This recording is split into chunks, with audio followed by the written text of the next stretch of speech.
It's Friday, October 12th. I'm Paul Joseph Watson. This is Infowars Nightly News.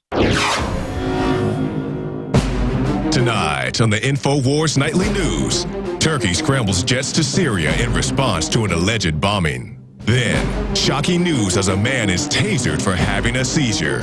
And Washington may be the first state to give the green thumb to the sale of Mary Jane. All that and more coming up on the Infowars Nightly News.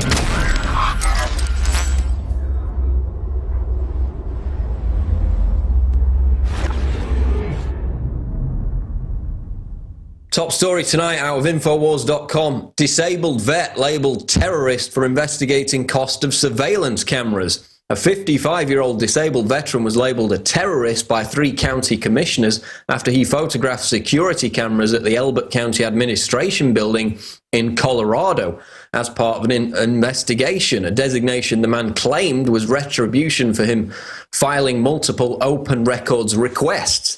So this story surrounds this gadfly-type character called Don Pippin, who is a local guy there in that county that files a lot of requests for information from his government. You know, God forbid he should dare ask questions of the people who are supposed to serve him. And basically he was filming some surveillance cameras in the area as part of an investigation into one of these open record requests. And basically a good little snitch saw what he was doing, saw it as suspicious activity, and then told the county commissioners. So obviously under the DHS paradigm now, watching the watchers, filming surveillance cameras is deemed as terrorist activity. So the commissioners labelled him a terrorist and got a temporary order banning him from coming anywhere near the building. They then tried to get a judge to permanently ban him from the building, claiming he was, quote, casing it for a possible terrorist attack. This is a 55-year-old disabled veteran. And so the judge responded by throwing it out, calling it complete nonsense, saying the guy was not a threat to anyone. And now Pippin is actually suing the commissioners for $2.4 million in damages. So again, it's another act of petty tyrants. They tried to get the guy labelled as a terrorist because he challenged his local government to explain their policies on a regular basis.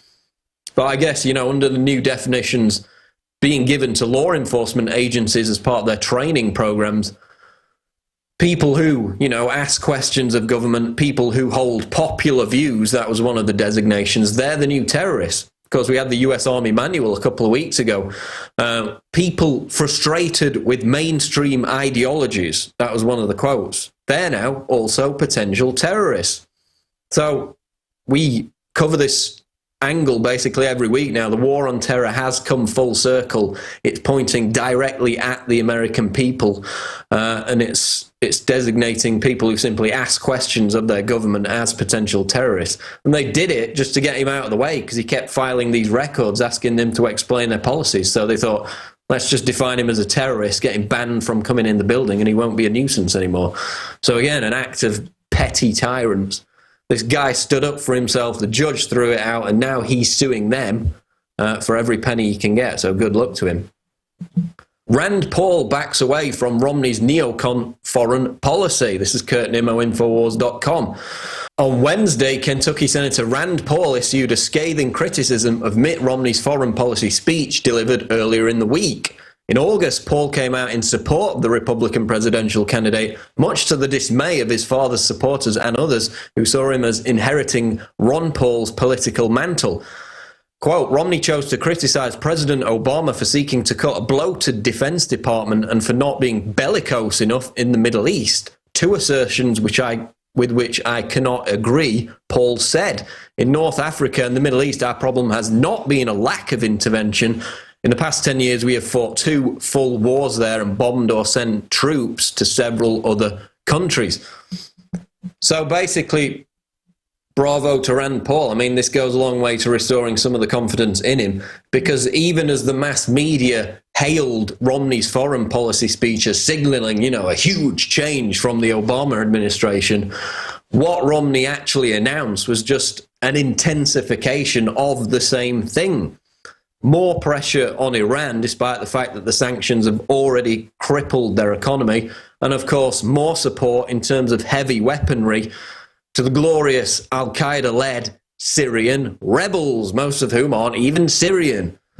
So now the Republicans for weeks have been harping on about this Benghazi attack as a repudiation of Obama's foreign policy, and no arguments there, it certainly was.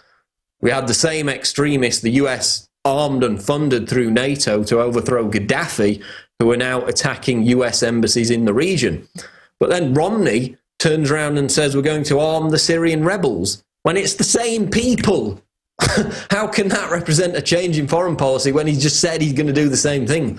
It's the same Salafi extremists who have flooded into Syria from all the surrounding countries at the behest of, the CIA, Saudi Arabia, Turkey, Qatar. They're funding it all. And it's the same people they funded in Libya to overthrow Gaddafi. So Romney has openly announced that he's going to continue the same disastrous foreign policy as Obama to an even greater degree. And the media comes out and says, this is a huge shift. This is a huge change in approach, when it's precisely the same policy, only to a greater extent. So we really are living in the twilight zone with this story. Farage slams Nobel Peace Prize farce as insurgency and violence reign. This is out of Zero Hedge. We noted earlier the somewhat surrealistic decision to award the Nobel Peace Prize to the European Union, though entirely consistent, it would seem, given their previous Obama decision. But now UKIP's Nigel Farage has weighed in with his boots-on-the-ground perspective of this farce. Quote, you only have to open your eyes to see the increasing violence and division within the EU, which is caused by the Euro project. He said, adding that, quote, the awarding of this prize to the EU brings it into disrepute. He also said, quote, rather than bring peace and harmony, the EU will cause insurgency and violence. That's Nigel Farage, head of UKIP. But, it's kind of par for the course with the Nobel Peace Prize. I mean, if the Nobel Peace Prize had been around over 2,000 years ago, Julius Caesar would have had a trophy cabinet full of them, because every year it's, Obama, then he goes and bombs Libya. Henry Kissinger's won it in the past. All kind of war criminals have won the Nobel Peace Prize, and this time it's gone to the EU. So basically, the message again is you have to be a warmonger to win the Peace Prize in this Orwellian world we're living in. So the European Union's support for both the conquest of Libya and now Syria obviously put them in with a good shout. I mean, you have to support war, you have to wage war to be in with a good shout at winning this Peace Prize. But I think what really tipped it in their favour is the fact that police in Europe have been peacefully beating the crap out of their own countrymen who are protesting against these austerity measures, which of course are a direct consequence of the failed EU project. So the lesson is, if you send troops in to invade sovereign countries while simultaneously beating the crap out of your own people, then you're pretty much a shoe-in for the Nobel Peace Prize. And that's what the EU's done, and they've won it today. Turkey deploys fighter jets to Syria border after frontier village reportedly bombed. This is out of Russia Today. According to witnesses, Turkey scrambled 2 fighter jets to the Syrian border in response to an army helicopter bombing the Syrian border town of Azmarin, Reuters reported. Fighting between the Syrian government and rebels recently erupted in Azmarin, with several refugees fleeing the violence by crossing the border into Turkey yesterday. The town is approximately 1 kilometre from the Turkish border. So again, more escalation the day after Turkey causes themselves international embarrassment by intercepting this commercial airliner traveling from Moscow to Damascus, claiming it contained weapons when in fact it contained nothing whatsoever. And you've got to love what Turkey's doing in trying to provoke constantly the Syrians into attacking, and then of course giving NATO the green light to drop its humanitarian love bombs. Because number one, if Russia is sending weapons to Syria from Moscow to Damascus on commercial airlines, then so what? I mean, if Turkey wants to be judged by their own standard, they've been arming, training, warehousing terrorist militants who are going into Syria to conduct terrorist bombings for months, probably for a year or more. And yet they're whining and bitching about Russia sending some weapons to Syria. They searched the plane, there's nothing even in there. So it became clear that there were no weapons on this commercial airliner. So the Turks simply sent in some goons to beat up the pilots, made them sign a forced confession, and then stole everybody's mobile phones from the passengers who were on the airliner and claimed they were military communications equipment. And half the media bought it. Later turned out that their narrative kind of collapsed, and now even the mass media is throwing the light of shame on Turkey, and they're being embarrassed internationally as a result of this action. But, you know, the UN, Hillary Clinton, NATO, and the rest of them are still standing firmly behind them.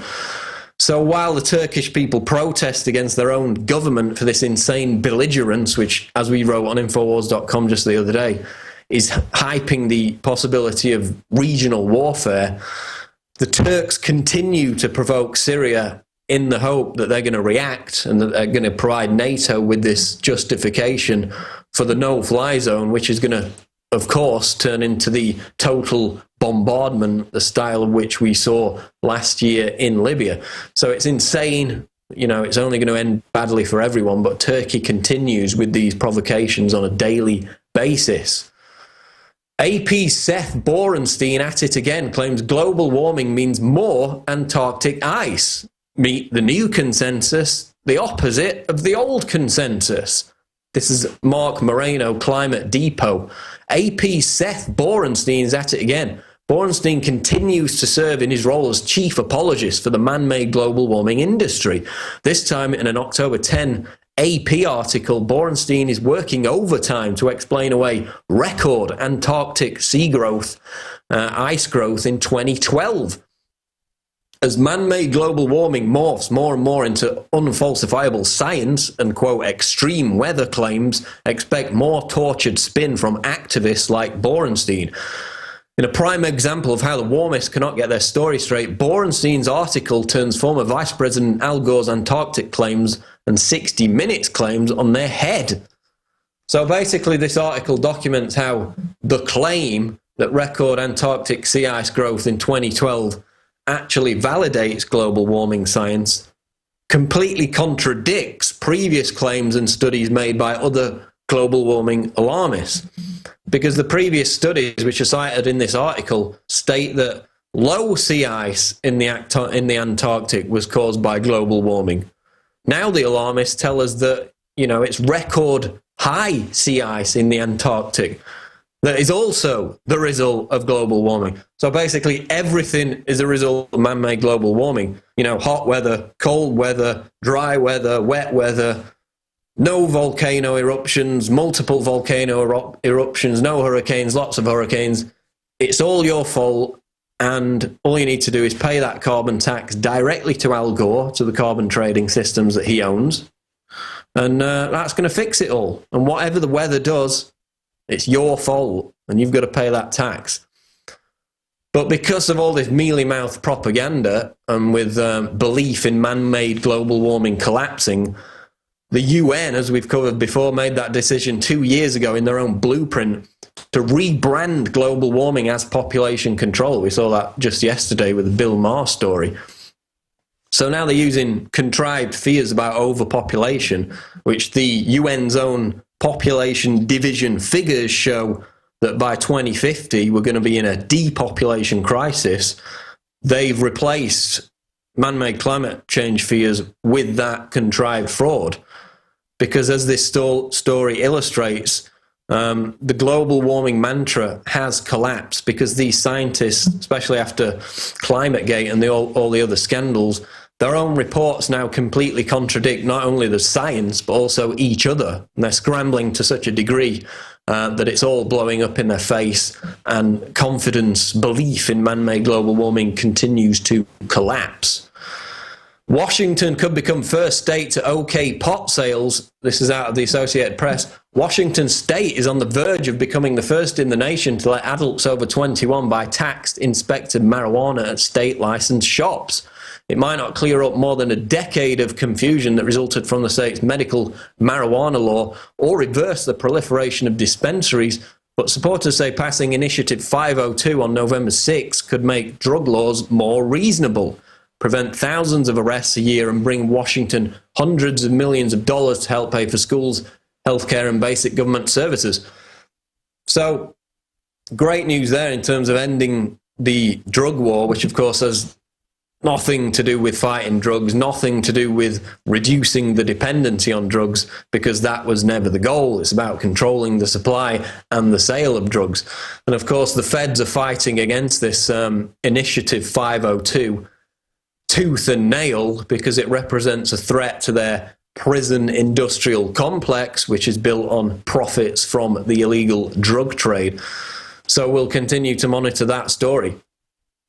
Cops tase man for having seizure. This is out of Russia Today. And this has got to be one of the most insane taser stories we've ever covered. Just listen to this. 2 Texan police officers are being sued for using a taser to shock a man who was having a seizure, causing the 50-year-old to suffer a heart attack and permanent brain damage. Scott Shealy filed a federal lawsuit complaint last week in Austin, Texas, requesting a jury trial against 2 police officers who shocked him with a taser. In May, Shealy unsuccessfully asked for a settlement of at least $1.5 million to cover the costs of medical fees, attorneys, and emotional damages. So basically what happened was the guy's brother calls for medical assistance after Shealy starts having a seizure there on the ground. For some reason, I don't know why, they send the police round first instead of the ambulance. And as he's convulsing, as he's having the seizure, the police, not trying to help him, they're trying to handcuff him. Because I guess that having a seizure is resisting arrest, as if they had any reason to arrest him in the first place. So even as his brother's screaming that the guy's having a seizure, the cops, they've got their knee stuck in his back, they're squashing his head up against the sofa, they're cuffing him, and they're starting to taser him over and over again. Even after they've handcuffed him, they still continue to taser him because he's having a seizure. He's writhing around on the ground. These dumb cops think that he's somehow still resisting them. But if you think that the horror ends there, then think again. Because the paramedics then arrive, thank God you would think, but no, they actually inject him with drugs that cause the guy to have a cardiac arrest. So, he's already having a seizure, he's been tased over and over again, and now he's having a heart attack. And it's just a miracle that he didn't die, because it took him 11 minutes to revive him after he'd stopped breathing. So now, basically, as a result, he's got, obviously, the emotional damage must be mammoth. He's got permanent brain damage, and he's suing the cops, and he deserves every penny that he can get. But again, protect and serve at their finest once again. It makes you wonder where on earth they're finding these cops and what they're training them with. Well, we know what they're training them with. They're training them that the American people are their enemy, that the American people are all potential terrorists and should be treated with the utmost suspicion. So that's why we continue to hear incidents such as this one. BBC News reports US prepares first strike cyber forces. Cyber attacks could inflict as much damage on the US as the physical attacks on September 11. The US Defense Secretary has warned. Leon Panetta said the country was preparing to take preemptive action if a serious cyber attack was imminent. He said US intelligence showed foreign actors were targeting control systems for utility, industry, and transport.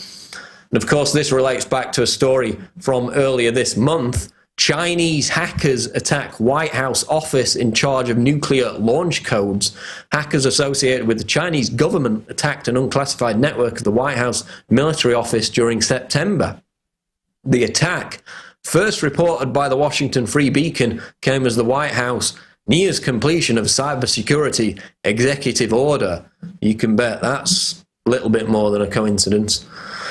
So, again, while there's no doubt that nations, are engaged in cyber attacks against each other, of course, the United States is busy hyping the threat of cyber attacks in a bid to pass this increasingly draconian cyber security legislation, while simultaneously carrying out all the major cyber terror attacks. We've documented 2010 Stuxnet virus, which targeted Iran's nuclear facilities. It was launched by the US and Israel. The New York Times admitted that after months of us being called conspiracy theorists for saying the same thing. 2011, the Flame virus, which was a malware assault which was used to spy on Iran's computer networks, was also launched by, you guessed it, the US and Israel, and that was reported by the Washington Post. Then we had this story last month that we covered about 3 new viruses targeting Lebanon and Iran, which top experts at Kaspersky and Symantec said in all likelihood were launched by, you guessed it, the United States and Israel. So they're hyping the threat of cyber terrorism in order to pass this cybersecurity legislation domestically to centralize control over the internet, and geopolitically so they can put pressure on other countries, while they're the ones behind all the major cyber attacks. Again, total hypocrisy, a totally rigged scenario. Quote of the day now on Infowars Nightly News: the EU has transformed most of Europe from a continent of wars to a continent of peace. That's from committee chairman Thorbjorn Jagland, who said that today in Oslo, of course, on the back of the EU receiving the Nobel Peace Prize. So as we said earlier, you know, if you count bombing third world countries and savagely beating people who protest against the EU in their own countries, if you characterize that as peaceful, then yes, Europe has transformed the continent into a very peaceful place to be. That's if you live in Orwell, Bizarro, Twilight Zone world, which all these commissioners apparently do. So remember, we got the Infowars Money Bomb coming up next week, October 18th and 19th, 48-hour special. And it's InfowarsMoneyBomb.com. Of course, you've seen where all your great support has gone over the past couple of years, hiring a ton of great new reporters, expanding the operation, reaching more people than ever before. So you can make that donation at InfowarsMoneyBomb.com. And also, of course, PrisonPlanet.tv. We've kept it at the same price for going on, 8-9 years now. You get all the special reports, all the speeches, all the special events, the live video of the Alex Jones Show. Of course, this broadcast goes out live before anybody sees it on YouTube. You can get all kinds of multimedia content at prisonplanet.tv, and it supports our operation. Stay tuned on Infowars Nightly News. We've got more news and special reports coming up after the break.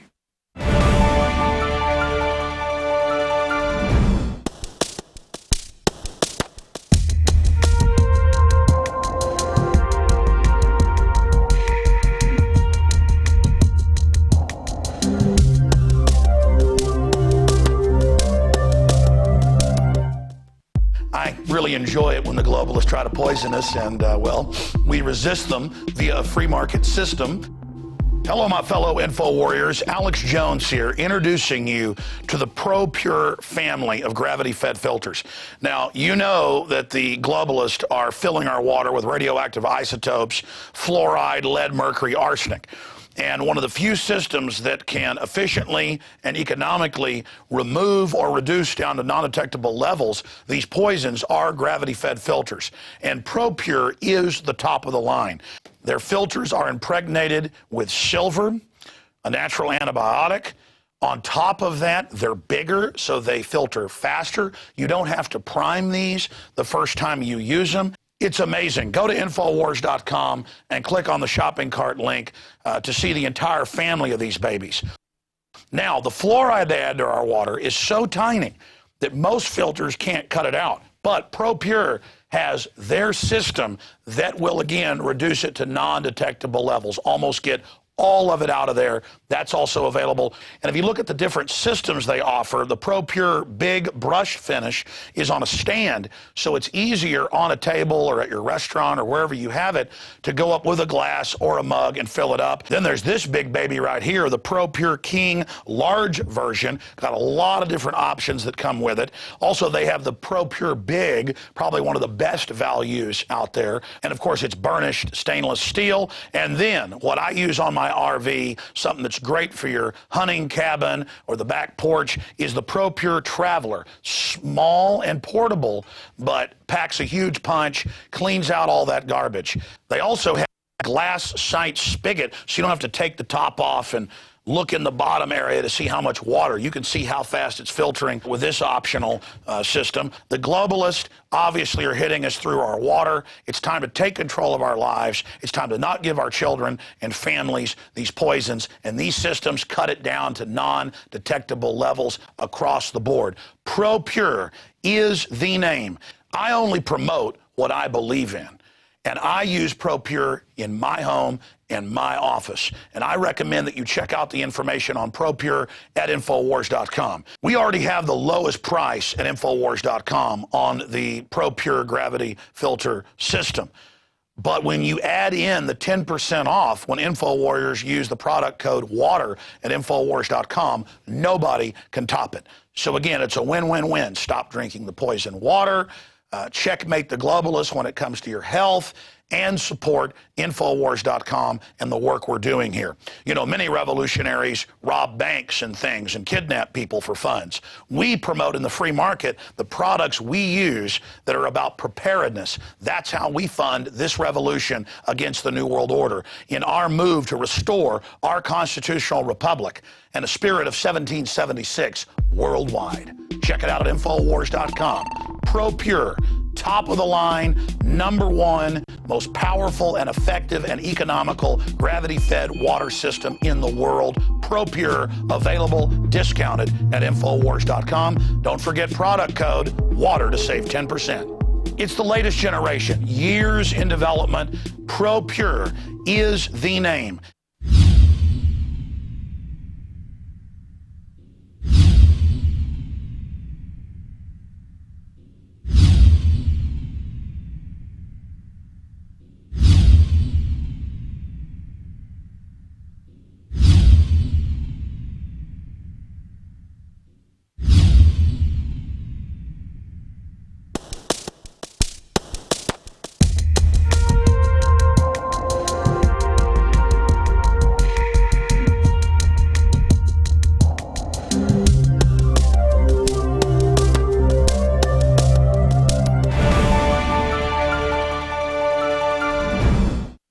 Welcome back to Infowars Nightly News. We're going to go to a special report now from David Ortiz, who looks into a new television reality show called Airport 24/7 that glorifies the TSA. For Infowars Nightly News, I'm David Ortiz. As Alex Jones recently detailed on his show, the Travel Channel has debuted a new show titled Airport 24/7 Miami, which focuses on the TSA and the wonderful job they do in trying to protect the American people. As you can see on this photo here, which shows the cast, they seem to be harmless individuals who are simply trying to do their job. Here's my assessment. While most TSA workers are good individuals who are simply being used as pawns by the federal government, this show will never focus on the large minority of TSA employees who are making the lives of Americans a living hell. According to the Government Accountability Office, in 2010, an estimated 50,000 individuals were pulled aside by behavior detection officers. And of that group, a whopping 300 were arrested.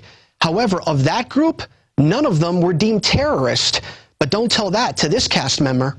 It gets challenging. And security has to obviously trump customer service in the end. Absolutely, because our #1 mission is to keep people safe. And we know that the terrorists are still out there trying to game the system. So in fact, if so few terrorists are being caught, why are we spending over $8 billion annually to fund this security theater agency? In my opinion, a simple bulletproof steel door on an airliner, as well as bomb-sniffing dogs, and simple yet reliable metal detectors would barely inconvenience the public and give us a far greater return on our investment. This show also dismisses the fact that nearly every week the TSA harasses Americans that are clearly not a threat to the public, Americans such as these.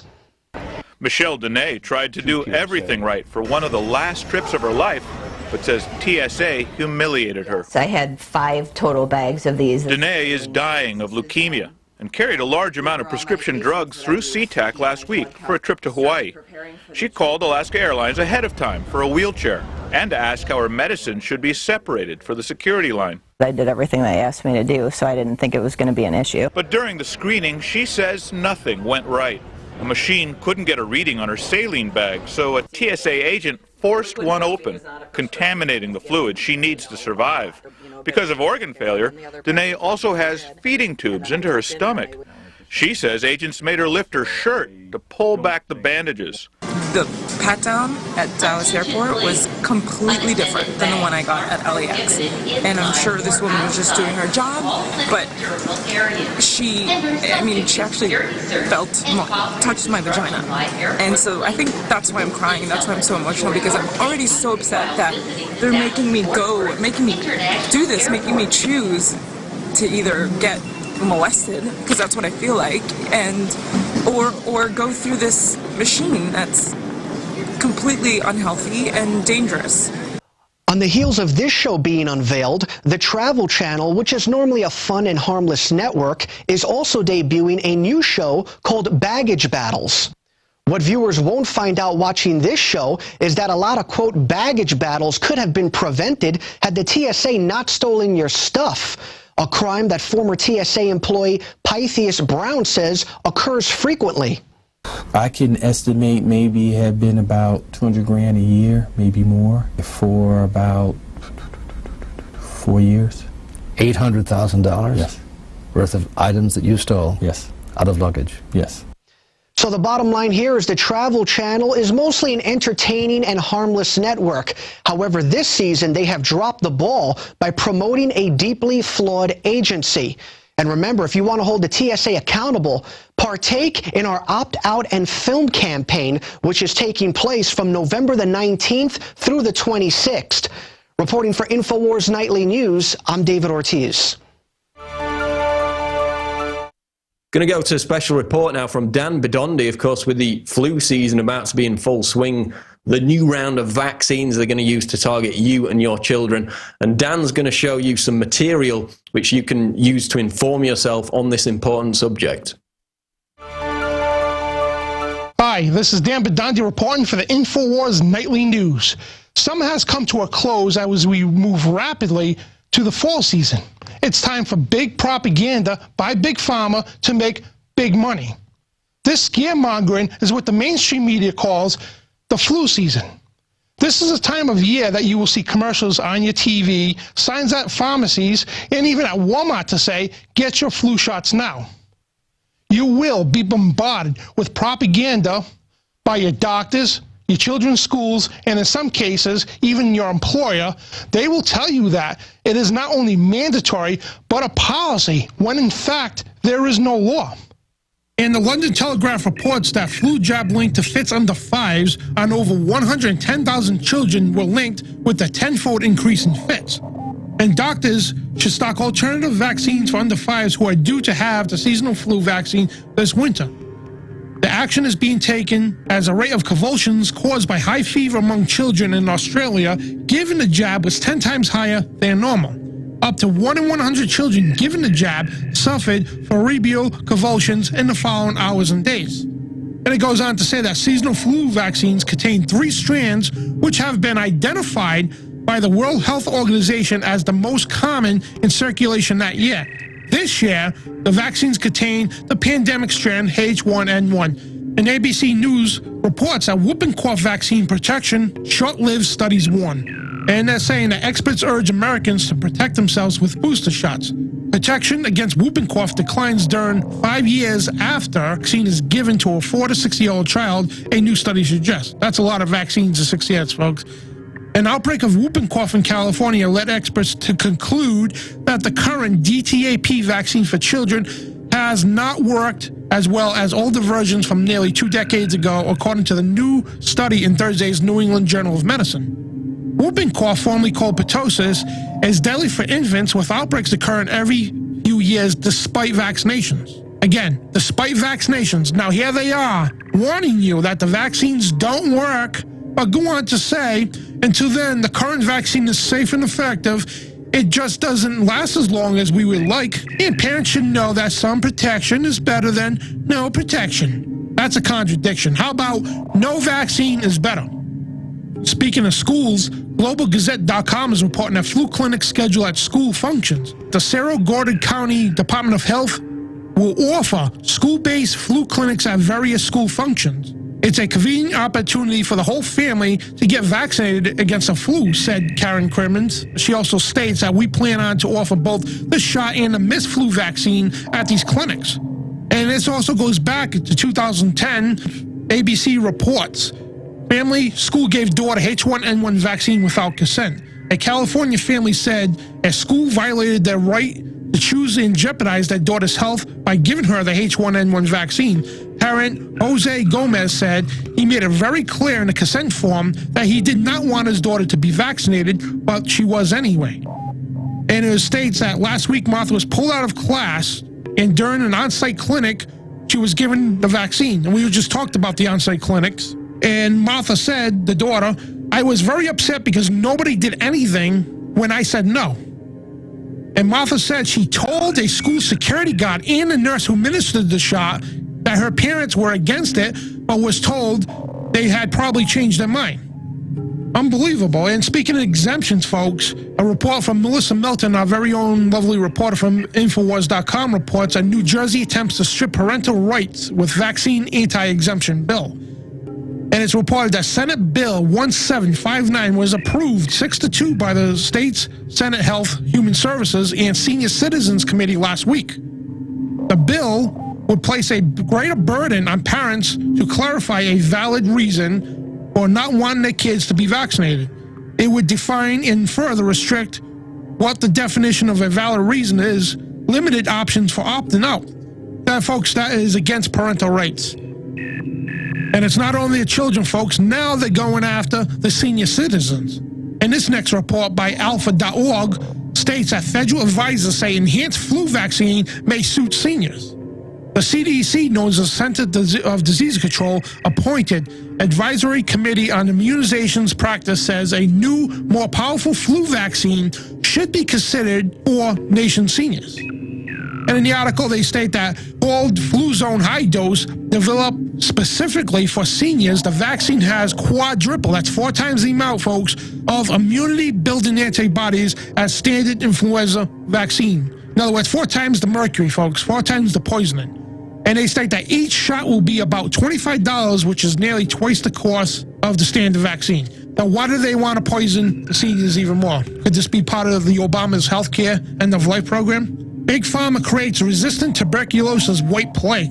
This is reported by the naturalsociety.com. And they state, again, Big Pharma creates resistant white plague through mass drugging. And through the article, it states that the disease is a totally man-made disease. Now, this is being reported by members of the World Health Organization Stop TB, that's Tuberculosis Partnership, outraged over the man-made disease progression, with member Lucica Dito stating that the drug-resistant TB is totally man-made disease. Again, a member of the World Health Organization is stating that TB is a man-made disease.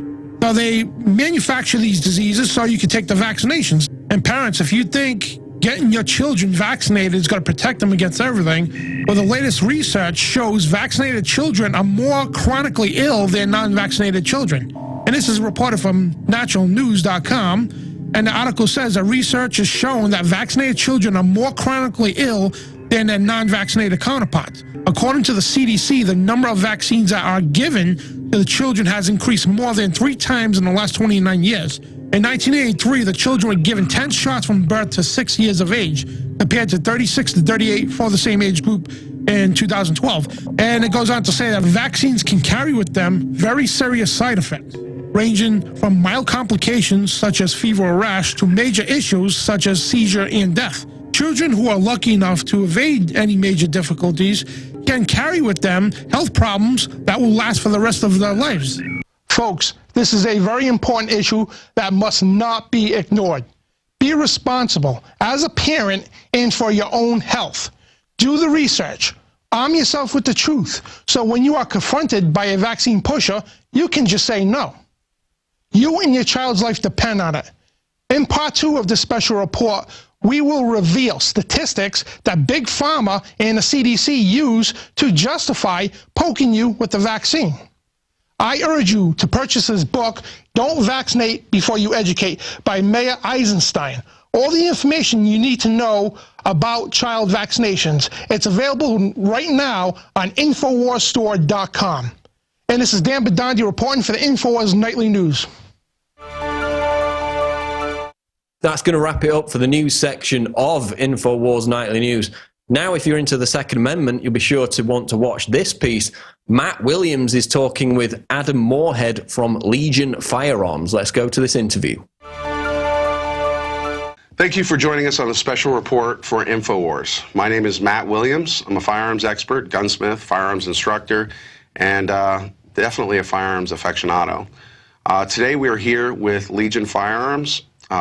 We have the president, Adam Morehead, here. Adam, thanks for joining us. Thank you, Matthew.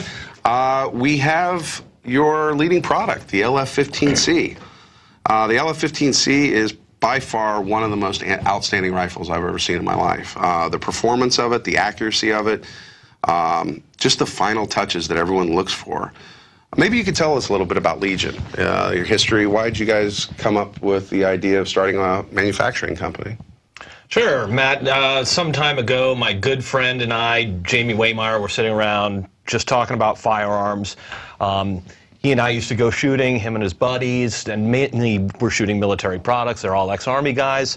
So got really into the dynamics of what makes a really good rifle. Fast forward a little while, and he joins a contracting company, wasn't making enough money over here, so was back in Afghanistan. When they found out he had operational experience, instead of building communication towers like he was hired to do, they had him searching for IEDs. So now I'm fearing for his life, want him to come home to his family. I had been doing consulting for startups and financial institutions for the last several years and wanted to get back in the game. So we started talking about what it'd be to build a modern firearms company. Thought about retail, thought about websites, and really came to the conclusion that if we wanted to do something game-changing, if we wanted to really bring our ideas to market, we had to get into manufacturing. So we started a plan, raised a little bit of money, and the first thing that we developed was the LF-15C. It's an outstanding product. It's amazing. The LF-15C, for those who aren't familiar with Legion, is almost self-cleaning, almost self-lubricating, and sub-minute of angle accuracy with military ball ammo in some cases. Is that Absolutely. correct? Yeah, the one thing we were thinking about in designing this is what is going to make a premier firearm. We're designing stuff for the modern warfighter, right? So our brothers and sisters that are in law enforcement, in the military, that depend on their primary weapon system to keep them alive, they have really just a few major criteria that they have to meet, right? It has to be accurate, it has to be able to hit on target, it has to be reliable. If a gun goes down, your life's in jeopardy. And finally, it has to have great longevity.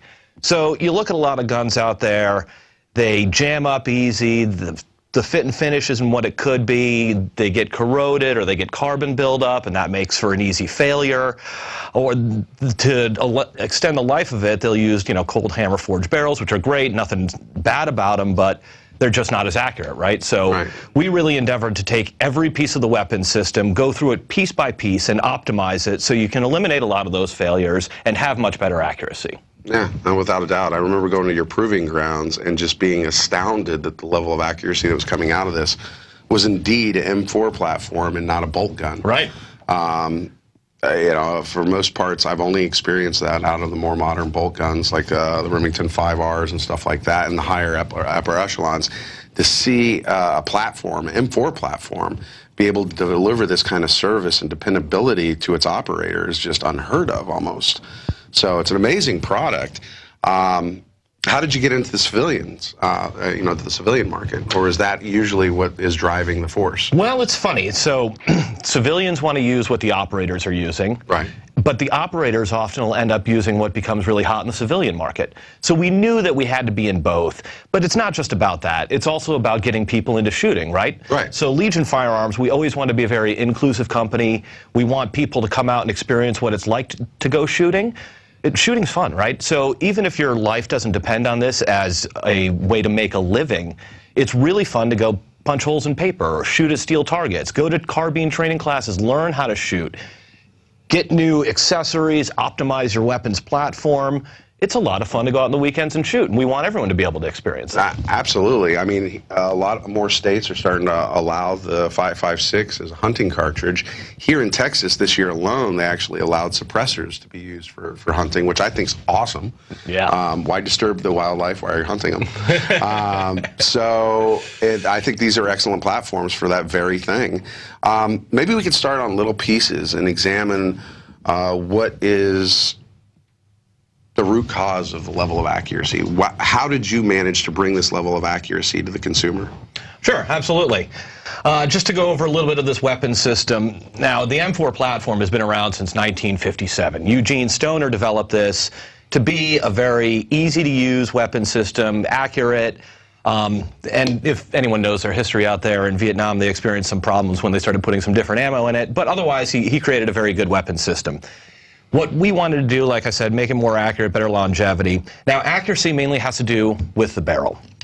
This is ordnance grade 416 stainless steel with polygonal rifling through it. So it almost acts as a self-cleaning barrel. As the round moves down the barrel, it rifles through and brings a lot of the residue with it. And just so the audience understands the polygonal rifle concept, many rifles out there are either broach cut, button cut, in which case it gives a deep groove inside the barrel. Now those grooves will actually start building up with contaminants, mostly carbon, but it does inherently affect accuracy. With a polygonal land system, it's more uniformed. So you have more smooth edges and smooth land, so at that point, there's no indention, so to speak, to allow for that carbon and contaminants to build up. Also with this barrel, you can see we have our specialized hex fluting in it. One of the things that makes stainless steel barrels a little less popular is the weight. So with this hex cut fluting, we are able to do three significant things. One is cut almost a pound off your standard mid-length 16-inch barrel. Two, it stops a lot of the resonance that would normally travel through a barrel that affects accuracy, especially if you're doing fast shooting, you got to get back on site acquisition. It helps also to dissipate heat throughout the length of the barrel. Nice. So if you're in a firefight, God forbid you're in there for a long time, heat becomes a real problem. And this helps dissipate that a little bit. So it makes for a much more functional system on top of the super accuracy that we get out of the 416 stainless. It's amazing. And the finishing, you know, is this, what is the finish exactly? I know you got nickel boron on the bolt carrier and the internals. Yep. But what's this wonderful finish that I keep seeing? This is Cerakote. It's actually a ceramic coating. We have a full ceramic coating facility up in Temple. We can do basically any color that the customer wants. You know, the real popular ones, of course, black, FDE, your OD, your Coyote. We have our own special alpha gray and a tactical gray that are really cool looking, very trick and slick. Plus, they're really durable. So, you know, we want you to go out and beat up our guns. We want you to go out and throw them in the dirt or whatever you have and still have that finish looking great. And this is one way to do it is with Cerakote. Yeah, no, I've heard a lot of nice things about Cerakote, more so over Duracote. Not only the application process, but the longevity of the product. You also do, for a few dollars more, multicam. Yeah, multicam is a fantastic camouflage, and on these rifles it looks spectacular. So it's a fantastic finish, and definitely a part of the reliability package and low maintenance. On the lower receiver, I notice that's not a mil-spec trigger you got in there. No, it's not. This is actually the Advanced Combat Trigger, which is a new system that we've been testing. It starts life as a GI trigger. It's then polished and coated in nickel boron. So it brings the trigger pull down from, you know, 10, between 7 and 10, wherever GI triggers lay, and they always lay someplace different, down to a consistent 5.5 pounds. We normally actually ship our guns with a CMC trigger, which is a Texas manufacturer that makes a fantastic 3.5 pound pull drop-in trigger assembly. But we've been playing with these a little bit, and we really like them. And at a retail price of around $79, it's pretty affordable. Yeah, I would say. This is just a completely awesome package. I noticed you had, is this a Noveske switch block? Absolutely. For those of you out there that want to run a suppressed weapon system, the switch block allows you to be able to tailor the gas that's coming through the gas tube into the action, so you can run either single shot, where there's no gas traveling back, or suppressed, where you mitigate a little bit of the gas coming back, or of course, if you're running a standard configuration, you can open it right up. And it's super easy to adjust with just a simple adjustment. The pulls out, pushes in. You don't need any special tools. Anyone can operate it. So you really have taken a revolutionary approach to the M4 platform and made something that well, I'm sure in Vietnam they were cursing this rifle. They were. But you've actually made this pretty much I think it's been plateaued. I don't know what more could be done to M4 to make it better. We like to think so. We like to think this weapon system is the end-all be-all for the M4 platform. You mentioned before the nickel boron. This is a monolithic upper receiver, so it's really strong. It really helps accuracy because of the free-floating barrel system here. The nickel boron, both on the bolt carrier group, the inside of the upper receiver and lower receiver, adds something that a lot of manufacturers are starting to come up to and understand, but we've been doing it since our inception. For reliability, you want to be able to have something where the carbon doesn't build up, and here it's, like you said, it's magic. It's almost cleaning itself. This gun just came out of a carbine course where we fired 1,000 rounds through it. If you're to look inside the action, yeah, it's dirty. It's not that dirty. We can run 3,000 to 4,000 rounds before we clean it, let alone going through and maintaining it. That's amazing for a gas impingement system. Absolutely, because you have all that blowback and carbon coming back there. Another thing, lubrication, hell, we'll just lubricate the gas rings, the firing pin. That's it. Wow. No dumping lube in there. I mean, we use very little lube. You don't have to get it all greased up and disgusting. And furthermore, if you think about the environments that we end up fighting in, right, you don't want a ton of grease and goop in there that attracts dust. What's that do? It makes it so you can't fire your weapon. That was something that was very critical to the design of our gun. Well, I remember one of the products that I use wholeheartedly is Legion oil. Yeah, thanks. And I have got nothing but amazing results out of it. It has a high flash point, so you don't see it evaporate under heat. It doesn't collect dust. Where'd you guys come up with the idea on the oil? Well, actually, I had been working with this company on creating a biolube. I figured if we're going to continue to make advancements as far as the interior not needing lubrication, let's not use petrol-based lubrication, right? Right. So there's been a lot of advancements in how people have taken soy and wheat and corn and made them into really good lubricants. We found this one that outperformed on specifications alone everything that we'd looked at from the modern gun lubrication companies.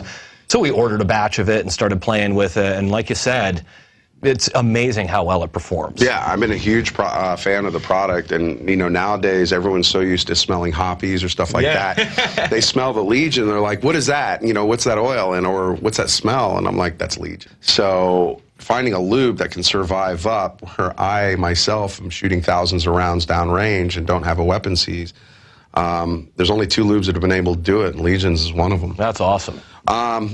Now, this year, you had released a pistol. Yes. Can you tell us a little bit about it? Yeah, you know, we've been doing rifles for a little while. We have, of course, our Charlie out there. We have our Delta out there. We've got a new LF4 that's coming out soon. What's the difference between the Charlie and Delta? Oh, yeah, that's a great question. So our Charlie utilizes a monolithic upper receiver. The Delta, on the other hand, uses a 2-piece or modular setup, so you have a little more adjustability in what you want to do as far as a rail system. You know, we really like these really thin, really easy to hold rails that don't have a lot of attachments but still have all the ability to add rails wherever you need it. Right. But some people like a big quad rail, or some people like, you know. Well, what I've seen in the industry is a lot of students will come out with these guns with rails, and if you give them rail, they will find something to put on it. So the next thing I know, I find myself dealing with a student who's got a 20-pound M4. And, you know, that's one of the features I really like about this is the contour of the foregrip. It allows a good purchase, so that way you can drag that thumb over the top. Absolutely. You get some of those rails, and you got to have gorilla hands to do that. Yeah, and who wants to lift a 20-pound? I mean, weight is your enemy, especially if you're having to lug it around all day. Right. You don't need all that stuff on there. This gun even has a little more than I normally run. I don't run a foregrip like this, but all you really need at the end of the day is some way to sight it in, a flashlight to be able to see at night, done. Right.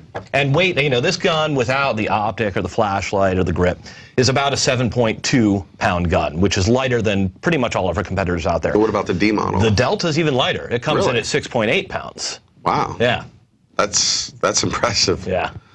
And I love this rifle so much that let's talk more about the pistol. I'm always going to go back to this. So tell me about the pistol. Well, we really wanted to get into doing something that's a Legion pistol, and we had been looking at a variety of stuff out there, what makes a good combat effective gun, and we started talking to the guys at STI, good friends of ours in Georgetown, about their 2011 line, which we absolutely love because it's super accurate, super sturdy.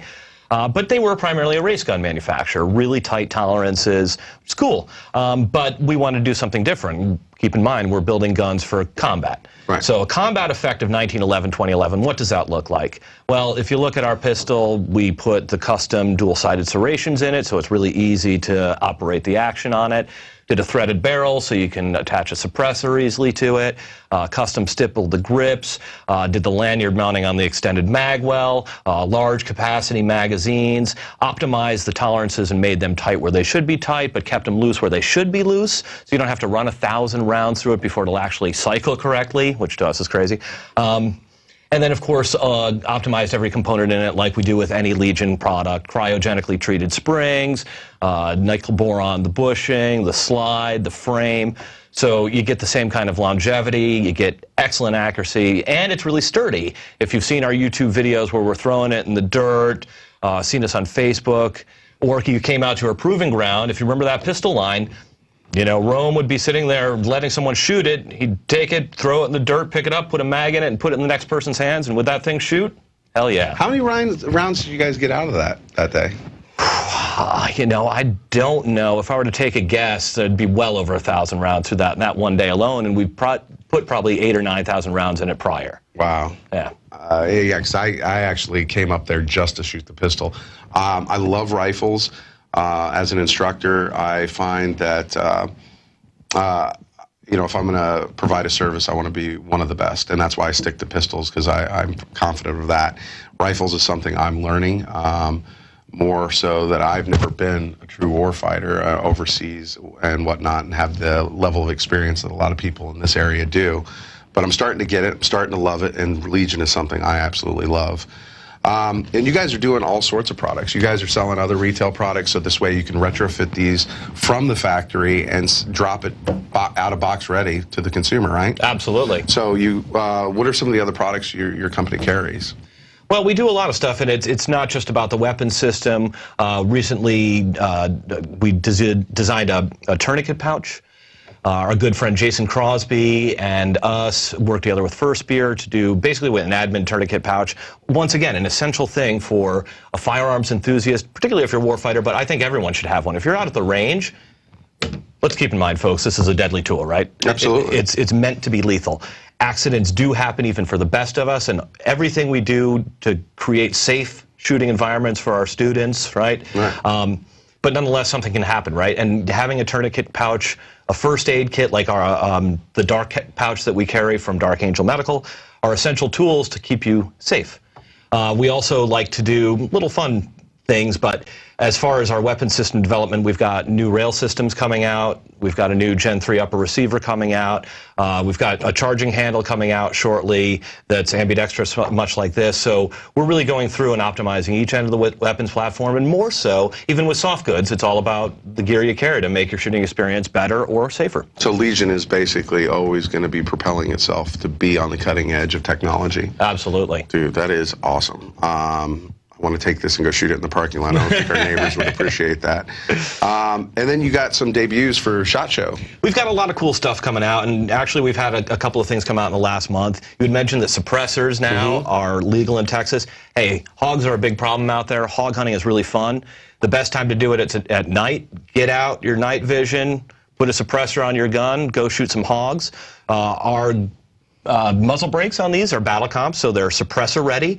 And we finally came out with a 300 blackout round. I saw that. Talk about a nice, big, heavy bullet to go down and shoot some hogs. It's a fantastic setup. Yeah, I can imagine. And, you know, the only problem I have with hogs is my freezer's empty, so I'm still working on that, though.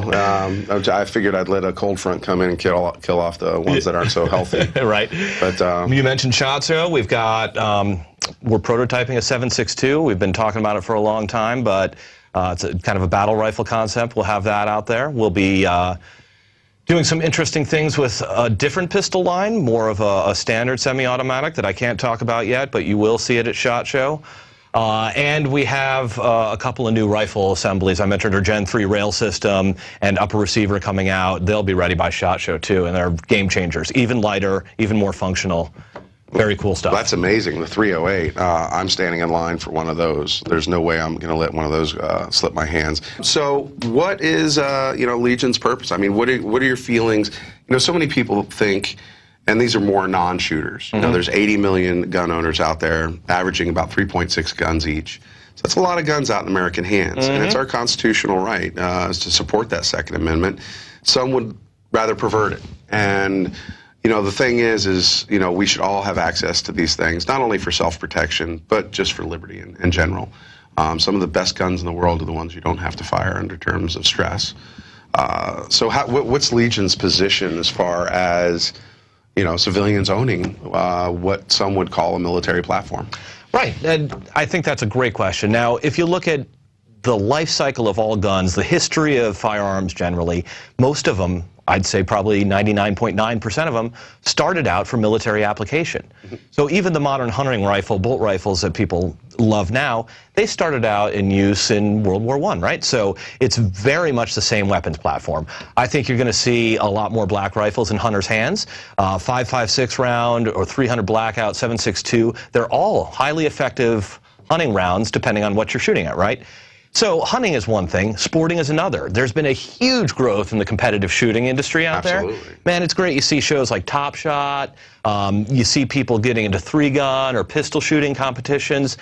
Why? Because it's a lot of fun. Anyone that's taken time to go out and shoot a target and learn about firearms, they'll say the same thing. It's an exhilarating experience. It's even more exhilarating when you get into doing it competitively and get better at your craft, right? Absolutely. And then let's talk about defense. You know, a lot of people have fears around owning firearms. The best way to overcome your fear of firearms is get trained on using firearms. Understand the functionality of it. Folks, it's just a tool, like any other tool. Cars kill far more people in America than guns do.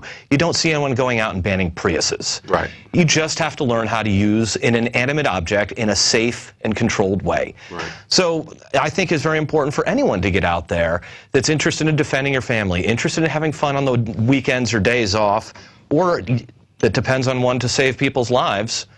Learn the tool, understand the tool, own it, and be safe with it, and enjoy it. Right. No, I agree with you 100%. I get a lot of people who come to some of my more advanced classes never even firing a gun. And I'm like, what are you doing here? And, you know, I want to help them, but, you know, they need to learn to crawl before they walk and walk before they run. And so many people try to skip that because, well, you see a lot of Hollywood influence. And the Hollywood influence, you know, it's remarkable because they'll make their money based on guns, but then they'll turn around and denounce them. Yes. And it's something that in the firearms industry, many of us industry professionals are disgusted by. And it really deters some people from feeling comfortable around them and learning the proper way. So it's nice to have a company like Legion around that's not only bringing us cutting-edge technology, but at the same time supporting our rights. So basically we have, how many employees are you up to now?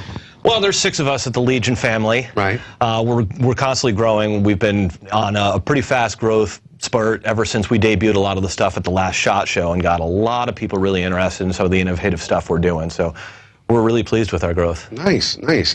Now, I understand because of the high quality of this product and the high demand, you build these in units. Yes, and we custom build them to our customer specifications. So depending on what you're using the firearm for, depending on what grips you like, what sights you like, whether you're a novice and you don't really know and you want us to coach you through what the assembly of a great firearm looks like, or you're a seasoned professional that knows exactly what you want on a gun, you can call us up. We're high touch. We like to work with the customer directly and help them understand how their build will go. And so it takes time. We're not Ford. Right. We're not churning out guns on a some kind of huge assembly line.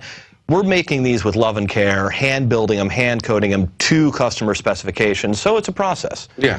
Yeah, no, my grandfather always told me, buy cheap, buy twice. Right. And I don't want to go cheap with something that's going to save my life, or more importantly, the life of my loved ones. Absolutely. What's your turnaround time right now? Like if I were a guy out there calling up Legion Firearms and you picked up the phone and I was ready to hand off a check, how long until I have my rifle? Right now, we're about 16 weeks. 16 weeks. Yeah, absolutely. And with the election year, the demand we're seeing, a shortage of some supplies that normally are very abundant, even like safety selector switches and stuff, that we have to order 4 or 5 months ahead of time to be able to get in time.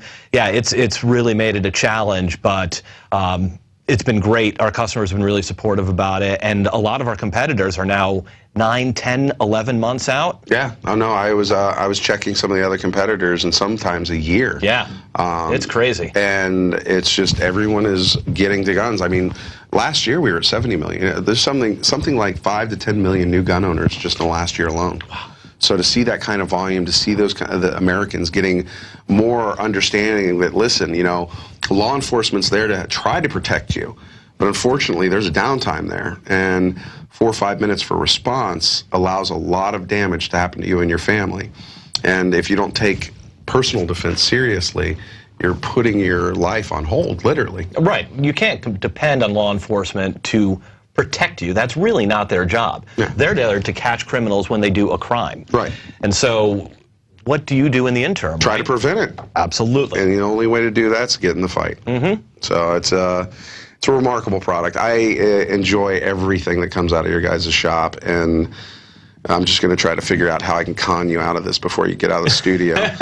But it's just an amazing, amazing product. And to shoot sub-MOA with military ball ammo, it's unheard of. I mean, you have long-range precision platforms that can't do that. Right. So you guys have done a hell of a job, and I congratulate you. Thank you very much. Well, Legion Firearms, probably one of the best manufacturers I've ever seen. Coming in with their competitor, usually about $1,000 under MSRP. Fantastic product. There is a little bit of a wait, but considering the competition, you'd wait a year. 4 months isn't too shabby. If you have any questions, you can contact Adam or some of his staff at Legion Firearms. You can go to legionfirearms.com in order to check on some of the products. You can also use the product code Infowars, and maybe they'll cut you a little slack and send you a hat with a rifle. This is Matt Williams with Infowars, special report, special review of a fantastic company. We thank Adam for coming out and showing us his wares, and that'll about do it for us.